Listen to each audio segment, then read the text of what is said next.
Hey everyone, we'll be starting shortly. We're just letting a few more people roll into the Zoom. Just about one more minute.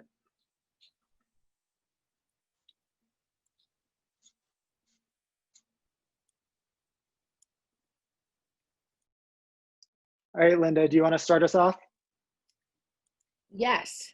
Hello, welcome to the Los Angeles Conservancy Preservation Town Hall, where we will interview the two runoff candidates for LA City Council District 4, current City Council member David Ryu, who we interviewed at noon, and challenger Nithya Raman, who we're interviewing now. So the election is November 3rd, and we want to be ready. So I will introduce myself. I'm Linda Dishman. I'm the president and CEO of the Los Angeles Conservancy, and it's my pleasure to be your host for this important forum. As a nonprofit organization, the Conservancy cannot endorse a candidate. However, we can help inform and educate voters where candidates stand on historic preservation. For a little background, the Conservancy has over 1,000 members in Council District 4. There are 230 historic cultural monuments, 9 historic preservation overlay zones, and many other historic resources identified in Survey LA. Council District 4 includes portions of the LA Basin and San Fernando Valley, stretching from Sherman Oaks through Griffith Park and Hollywood Hills to Miracle Mile and Koreatown. District 4 contains a range of historic resources that help to tell the diverse history of Los Angeles. Within the district are some of Los Angeles's oldest neighborhoods, as well as those associated with our more recent past. Because of this, preservation is an important issue to people in the district and all of us in the city.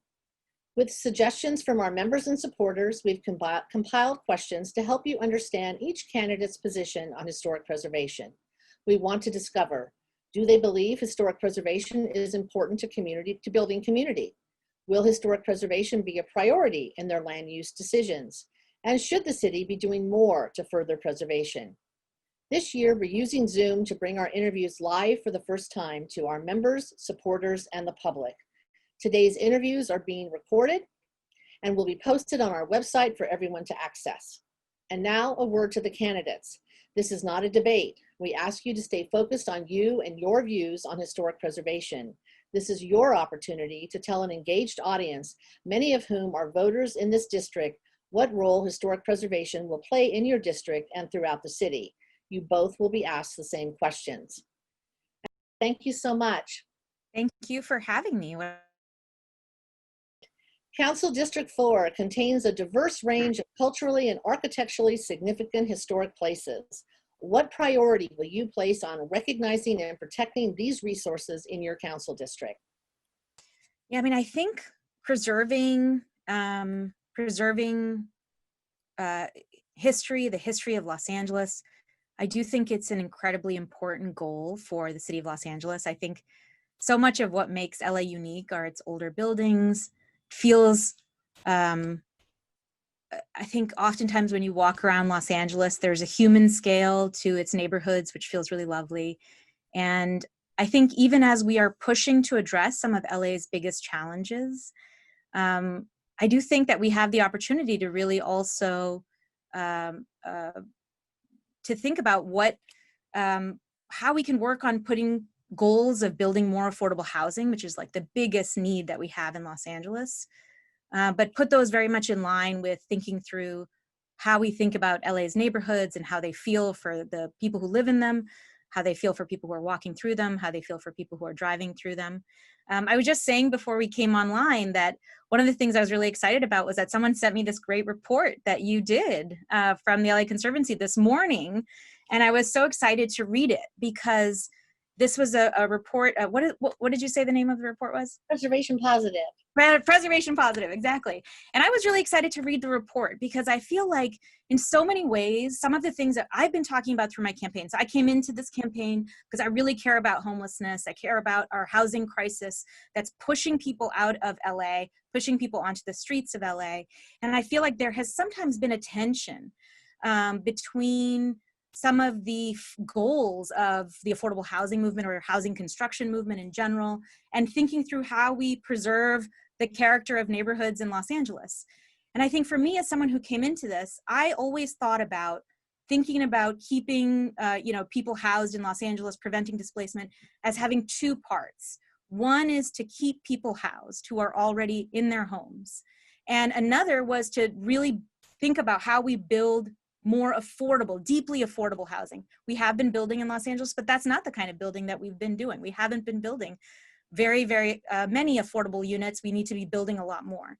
But when we're thinking about keeping people housed, this report, I thought, actually did a really good job of laying out how protections on existing buildings actually overlap with many of the historic preservation zones and the older buildings that we have in Los Angeles.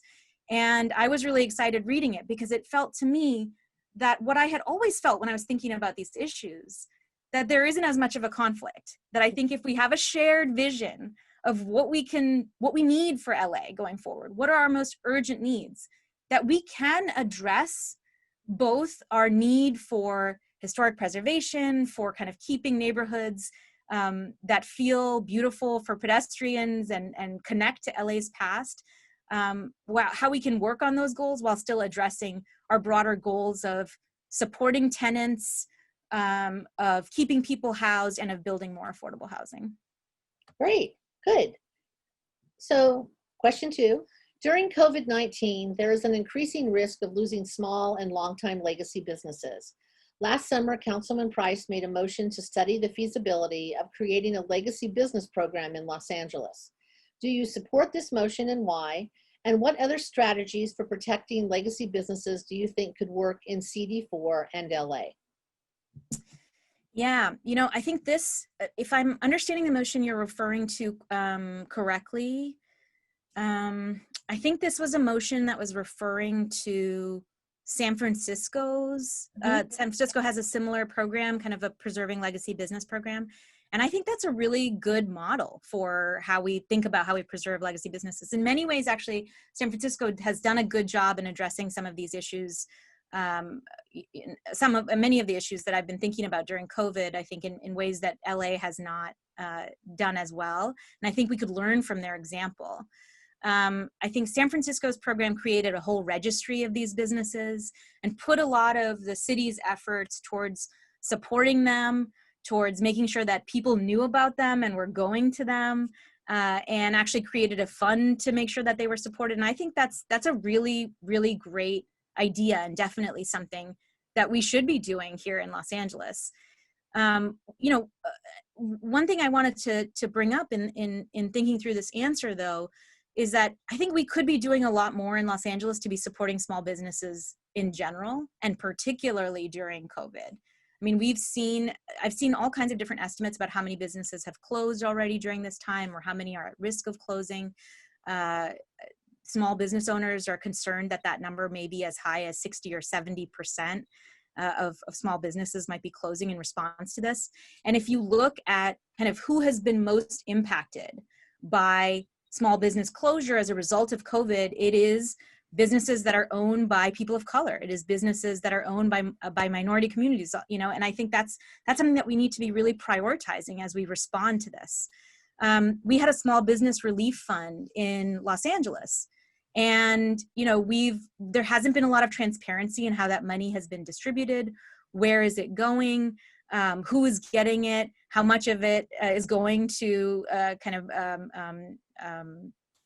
to which businesses, which districts?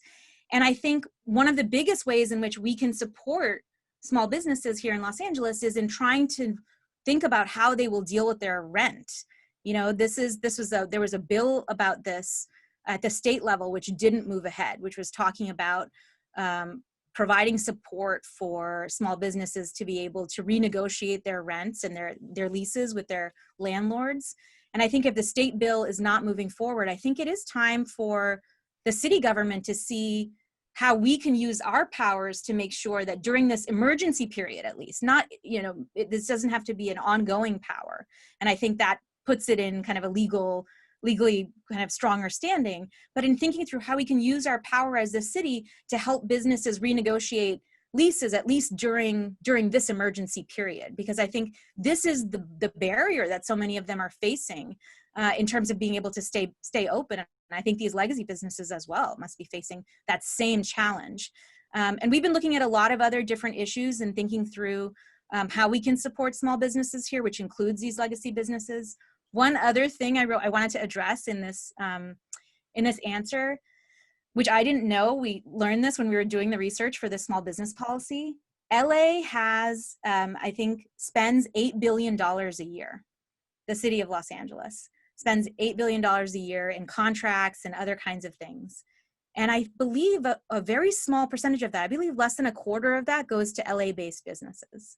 Wow. Now, which is, I found really, really surprising, right? So as we're thinking about this question of how do we support legacy businesses, how do we support small businesses, how do we support businesses owned by people of color and underrepresented groups, I think we could be thinking about how we use LA's own immense contracting power to be directing those contracts more to our businesses and to be supporting those businesses. And I think that would require two things. I think that would require making sure that the contracts are able to be applied to by smaller businesses. Sometimes they're too big and only the biggest corporations are even eligible to apply to them. So we'd have to change how those contracts are done, but also supporting small businesses to be able to apply, because I think sometimes applying for city contracts can be hard.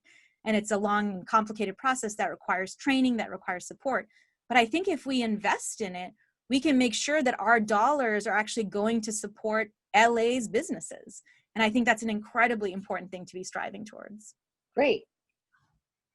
Historic cultural monument designation is sometimes necessary to protect a significant yet threatened historic place. Would you support a local landmark nomination submitted after the property owner had proposed a project or requested a demolition permit?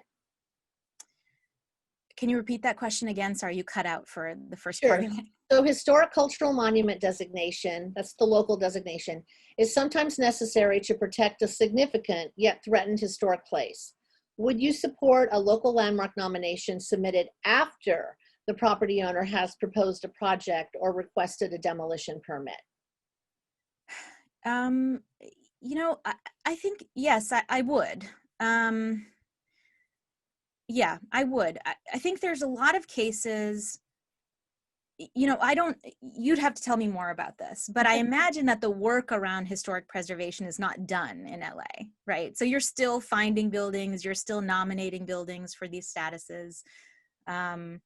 You're probably still identifying what is worth preserving and making sure that you're fighting to preserve it. That's why your organization exists, presumably. And so I'm sure there are cases where there are buildings that are worth preserving, where a building owner or a developer who has bought the property is identifying it as an opportunity for demolition before you're able to identify it and push it to be identified under this classification. And I think that's important to be intervening in. Another thing I would say is that, especially in cases where those buildings are providing naturally occurring affordable housing, in cases where there are tenants there who are longtime tenants who might be impacted by this, I think particularly in those cases, or where there's actual deed restricted affordable housing, because there's a lot of these older buildings that have these covenants on them. I think those are certainly cases where where I think that a council member or the city could intervene to push for a designation after those requests have come up about demolition and things like that. Okay, great. Only 10% of the city's designated historic cultural monuments represent the history and architecture of women, BIPOC, and LGBTQ+ community members combined. What would you do to make sure that the city's historic cultural monument program better reflects the city's rich heritage?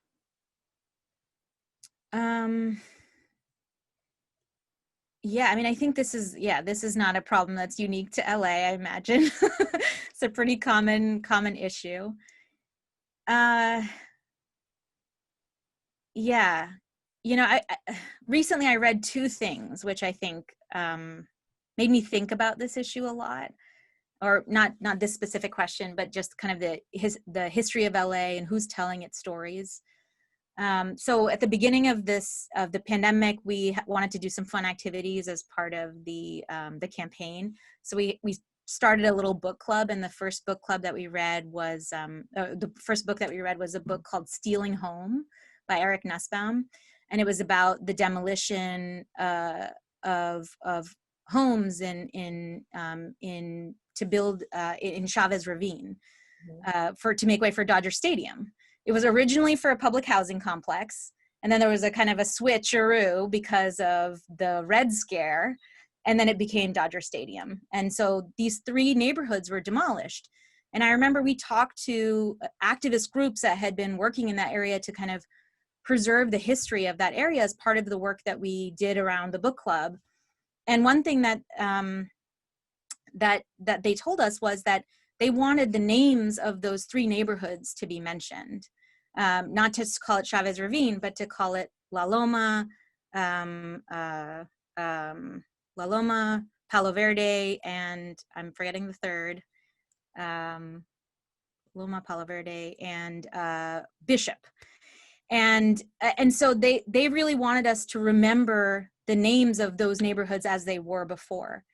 And the second thing that I think about too is, you know, I was reading this mea culpa that the LA Times put out about, you know, how they had covered LA in the past and kind of the history of racism, and how they had covered incidents over many years in LA's history.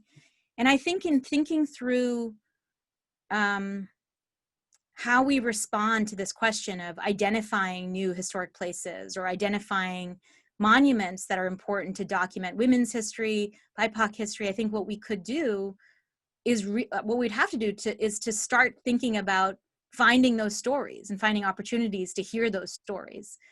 Now, I don't exactly know what that would look like. Is that, you know, is that investment in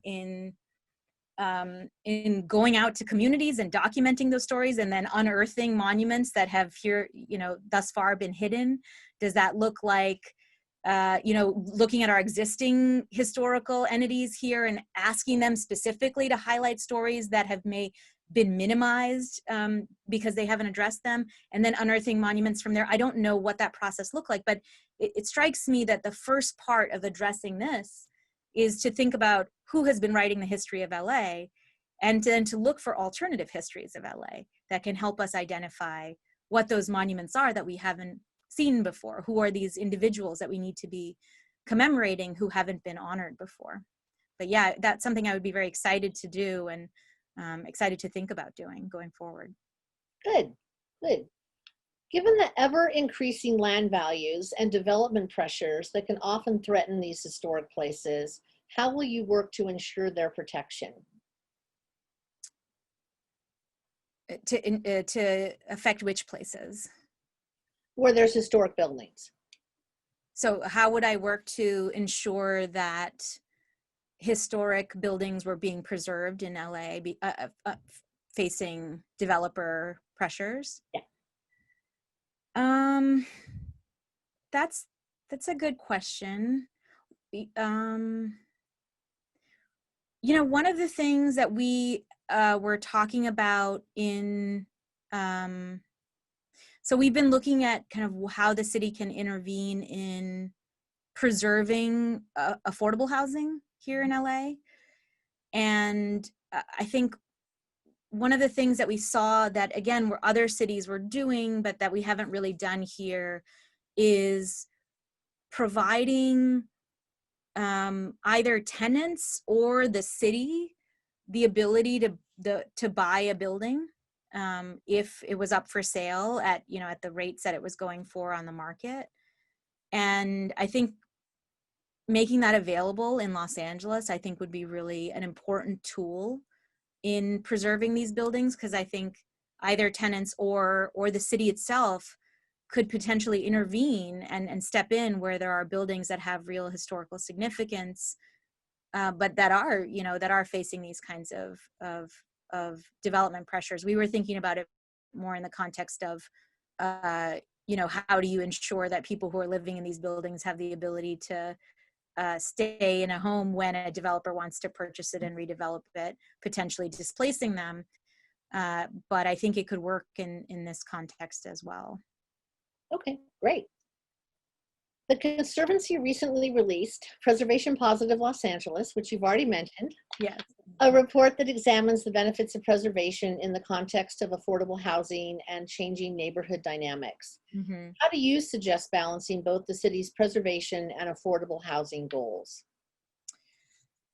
Yeah, I mean, I think that I talked about this a little bit already in the past. I think that, you know, a couple of the stats in the report were really exciting to me. I wrote them down. I'm gonna refer to it. Yeah, so the report identified that only 6% of total parcels in Los Angeles have been identified as historic. And so there's a lot of land to build new housing. And I think the report really focused on kind of thinking through around thinking through strip malls and strip centers. And you know, I think this is really important in thinking about, as someone who's really focused on affordable housing, as someone who's really focused on thinking through, okay, what is the best way? What is the fastest way? What is the cheapest way that we can promote the construction of more affordable housing? To me, where I would want to focus in that work is to focus on the places where it would be the cheapest and the easiest, right?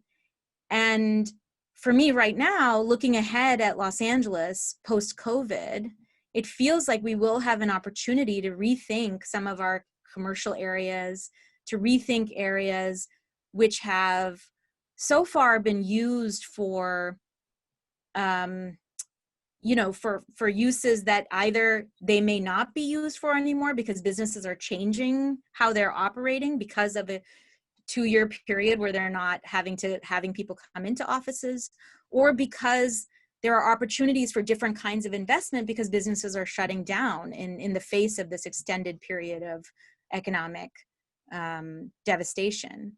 And so I think for me, in terms of thinking through how do we balance preservation in the city's goals around housing, you know, to me, it's like, where is it going to be easiest to build this affordable housing? Where are those opportunities? Where are they the lowest hanging fruit? And for me, it's not necessarily building in a historic preservation zone to do that. That would be impossible or very, very difficult.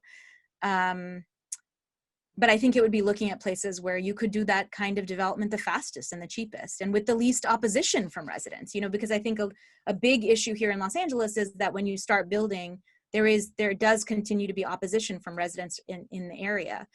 And how can you design projects so that they yield the least opposition? That's the path where you want to be going. You know, that's gonna get us the most success. And so thinking through that, I think, is really important in thinking through these next few years for LA as we try and reach our housing goals. Okay, great. In January 2020, a new 42-story tower was announced in the Miracle Mile district of Wilshire Boulevard. The project proposes to demolish a row of buildings while saving only the facade of one historic corner building. Nearby residents and preservation advocates are concerned about impacts on the surrounding historic neighborhoods and the loss of historic buildings. How will you approach this project proposal? So I'm assuming you're talking about the Mirabelle. Is Yes. that? Yeah. It's the Mirabelle, yeah. It is the Mirabelle. Yeah, we've had a lot. I mean, I had a long conversation with residents in the area who were really concerned about this development. You know, there's one. I think there's a lot of challenges with a project like the Mirabelle, and it kind of epitomizes some of the challenges with the construction that we're seeing in Los Angeles that I actually talked about in my housing and homelessness plan as part of my campaign, which is that too much of the housing that we are building in Los Angeles is very, very high end. You know, they're competing on amenities. They're competing on, I think the Mirabelle might have a bowling alley.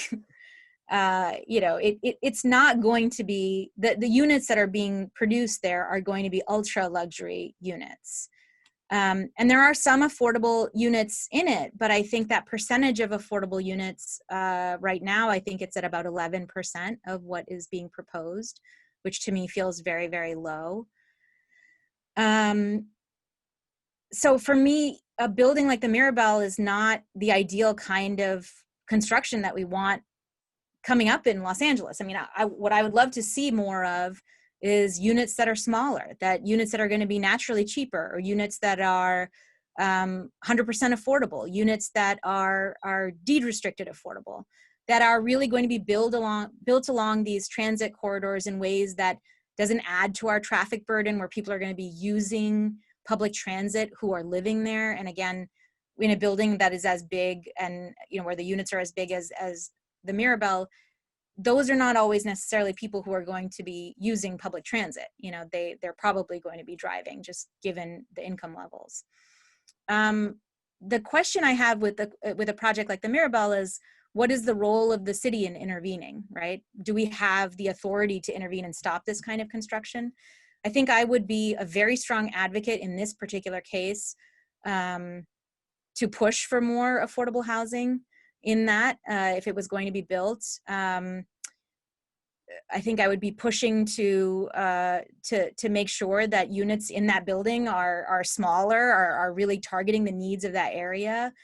And I think I would be doing everything within my power to make sure that any new construction in LA, whether it's at the Mirabelle or anywhere else, really is in line with LA's needs, that it doesn't lead to increasing rents in the area, that it doesn't lead to pressures on prices in the area. And the Mirabelle is no exception to that. Okay. As the city rolls out Recode LA, its new land use and zoning tools, what role should it play in new community plans to provide meaningful protection for historic buildings in Council District 4, particularly the many significant yet unprotected valley neighborhoods that Survey LA has identified as eligible for Historic District HPOZ status? What is the role of Recode LA or what tools of Recode LA would you necessarily want to see in these valley neighborhoods? Recode LA, from my understanding, was an effort to kind of make the zoning code easier to understand, right, and easier to utilize.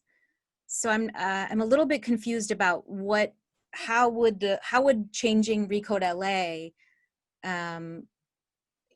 I think that there is a role in new community plans to use them as opportunities for communities to come together and think about what in their communities should be preserved, to have conversations around not just what should be preserved, but what future construction in that area should look like, how it computes with their idea of what is beautiful about their neighborhood, about kind of thinking through the future of development in that neighborhood and how it relates to past development in that neighborhood. And so I'm very, I love thinking about participation in planning. I think community planning is exciting. I'm excited to do more of it, if I get elected, and to be an active participant in these processes. But I definitely think that thinking through what needs to be preserved that isn't preserved has to be part of those conversations. It has to be an important part of those conversations, and thinking through the relationship between what is preserved and what is going to be built in that area. And, again, how it impacts how it feels to live in that neighborhood. I think these are really important conversations to have. I've talked about this in other forums, but I'll talk about it again here. When we were researching how communities can think about their own futures and how they can think about their own planning, one of the really good examples that was brought up to us was in the redevelopment of the area in where the Thai CDC worked with Jackie Goldberg around the Red Line stop that came up there. And in thinking through what they preserved in that area and how it looked going forward and what the development was going forward, because what has resulted in that neighborhood is that there are still lots of locally owned businesses. There's still tons of cheaper housing, not very dense, not very high housing. It's not like super high, but it is more housing that is affordable. A lot of, and a lot of people who live in that neighborhood, walk that neighborhood. And I feel like, to me, that's a really good community planning process that I think I would look to as an example for how we can do it really well in LA, whether it's in the Valley neighborhoods or anywhere else going forward. Okay, great. So last question. It's a fun one. What is your favorite historic place in Council District 4? Oh, in Council District 4? Okay. That's a good one. That's a good one. You know, I used to be a dancer, and so I like theaters. So I like all of our old theaters. I like the El Rey, I like the Wiltern, I like the Vista, which is near me in Los Feliz. So I really like all of those. Ooh, I want to talk about one building that I heard about recently, which I really love. I don't know whether it's on the Historic Preservation Register or anything like that, but I was reading about the history of the Hotel Figueroa in downtown LA. That's not in CD4, but in relation to your earlier question about women's history, I went to an event there, a while ago, before COVID. But it was a really interesting place because they had done a really good job of preserving some of the old, like in the internal structure, but also it was a YWCA, and it used to house women workers and their families when they came to Los Angeles. And I found that really exciting. So, that's not in CD4, but I love the theaters in CD4 and I love that building. So I'll say both of them because it connects to your earlier question. Okay, great. Well, thank you so much for coming and spending this time with us today to talk about historic preservation. We really appreciate that. And the fact that you've read Preservation Positive is a plus. So thank you for that. And then in closing, I just want to thank everybody who was with us today live, and those who are watching in the weeks to come. This will be hopefully replayed multiple times. And a very special thank you to our donors and members who make our work possible. Election Day is Tuesday, November 3rd. So plan your vote. And thank you so much. Bye-bye. Bye.